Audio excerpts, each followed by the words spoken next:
Hello student, my self Ravindra Dwivedi आपके लिए एक बेहतरीन क्वेश्चन लेके आया हूँ।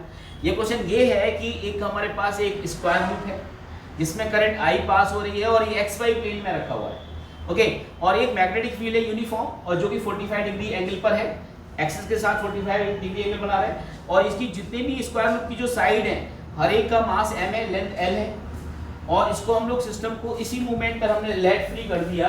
तो आपको टॉर्क बताना है, मैग्नेटिक क्या बताना है, टॉर्क। अब मैग्नेटिक टॉर्क जब आ जाएगा इसके बाद अगर मैं इसको डेल्टा टी टाइम के लिए छोड़ दूं इसी मूवमेंट से, तो आपको ये बताने कितने एंगल से ये घूम जाएगा, कितने एंगल से ये घूम जाएगा। तो सबसे पहले हम निकालते हैं मैग्नेटिक टॉर्क। तो मैग्नेटिक टॉर्क निकालने के लिए दो चीजों की जरूरत पड़ती है, मैग्नेटिक फील्ड की एंड मैग्नेटिक मूवमेंट की।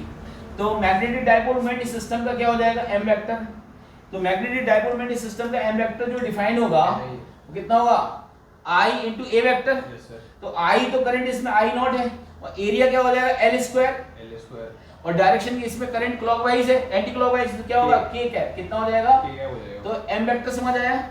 अब मैग्नेटिक फील्ड वेक्टर क्या हो जाएगा, ये हो जाएगा आपका B नॉट, मैग्नेटिक फील्ड का मैग्नीट्यूड है, और ये कितना होगा I plus J upon root 2। कैसे, sin 45, क्योंकि sin 45 इसके मैग्नेटिक फील्ड के दो कंपोनेंट हो गए, b cos 45 और b sin 45। तो b cos 45 i और b sin 45 j, कितना होगा b naught i plus j by root 2। अरे बोलो, are you getting my point. अब हमें निकालना है टॉर्क। तो टॉर्क क्या होता है, m क्रॉस b, ठीक है बच्चों।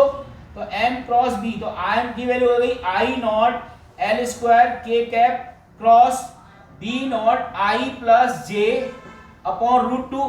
तो जरा इसको क्रॉस प्रोडक्ट करते हैं, कितना हुआ I naught L square B naught by root 2, और ये कितना हुआ के क्रॉस आई। के क्रॉस आई अगर आप लिखोगे के क्रॉस आई, तो ये बनेगा आपका जे, क्या बनेगा, जे कैप। और आप यहाँ पे लिखोगे के क्रॉस जे, तो के का क्रॉस तो माइनस आई, ठीक है बेटा। तो ये हमारा टॉर्क आ गया। अगर टॉर्क का मैग्नीट्यूड बताने हैं, उस मूवमेंट में टॉर्क का मैग्नीट्यूड कितना होगा, I naught L square B naught. Are you getting my point. ये इसका रूट 2 से रूट 2 कैंसिल आउट हो जाएगा। तो अब अगला पार्ट जरा देखते हैं। अगले पार्ट में ये है कि अगर सिस्टम को मैं डेल्टा टी टाइम के लिए लेट फ्री कर दूं तो कितना एंगल से घूम जाएगा, क्वेश्चन ये है। तो आपने टॉर्क अभी निकाले, तो delta T is very small, तो जो टॉर्क होगा वो ऑलमोस्ट कांस्टेंट रहेगा।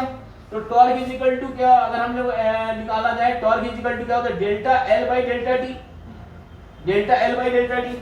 तो टॉर्क हमारे पास आ चुका। तो डेल्टा एल क्या होगा, चेंज इन एंगुलर मोमेंटम, ये हो जाएगा आपका टॉ डेल्टा टी।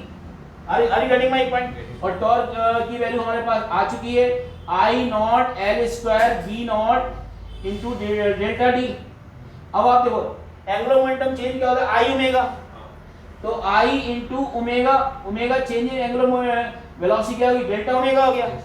अब डेल्टा ओमेगा हो गया तो इनिशियल एंगुलर वेलोसिटी तो जीरो थी, उस मूवमेंट में ओमेगा हुई ना, जिस समय थीटा एंगल घूम गया, जिसको मोमेंट ऑफ इनर्शिया अरेंजमेंट का दिया हुआ है क्वेश्चन में, I बराबर 4/3 ml square moment of inertia question में दिया हुआ है। अगर नहीं भी दिया होता तो मोमेंट ऑफ इनर्शिया सबका निकाल सकते हैं इस पॉइंट के अबाउट। कैसे, इस रॉड का इसके अबाउट कितना होता है, ml स्क्वायर बाई 12। इसमें फिर पैरेलल एक्सिस थ्योरम लगाते हैं, फिर ml square by 12 plus m into l by 2 का होल स्क्वायर। तो एक का निकाल दो, इसका मल्टीप्लाई बाई 4 करते तो इसका मोमेंट ऑफ इनर्शिया इस सिस्टम का ये निकल के आएगा। ये क्वेश्चन में दे दिया है उसने। तो अगर एंगुलर मोमेंट ऑफ इनर्शिया दे दिया है तो मोमेंट ऑफ इनर्शिया की वैल्यू रख देंगे, और यहाँ पे लिख सकते हैं 4/3 इनटू m l स्क्वायर, और ओमेगा को ले सकते हैं delta theta by delta T. Delta T क्या, एंगुलर डिस्प्लेसमेंट, जिसको एंगल पूछा जा रहा है वही है। तो ये कितना हो जाएगा, I naught L square B naught delta T. तो यहाँ से एंगुलर जो डिस्प्लेसमेंट आएगा, ये एंगल जो आएगा वो कितना होगा, I naught L square B naught into 3/4 M L square into delta T square. Are you getting my point, okay. तो अब यहाँ से हमारा और ये आ जाएगा, एंगल कितना घूम जाएगा, एंगल जो घूम जाएगा 3/4 आई नॉट एल स्क्वायर से एल स्क्वायर कट जाएगा, b not upon m into delta T square. This is the angle rotated by this frame for a small time delta t. Are you getting my point? Hope you understand. तो मैं था Ravindra Dwivedi, ज्ञानतल physics classes दे रहा हूँ। Thank you.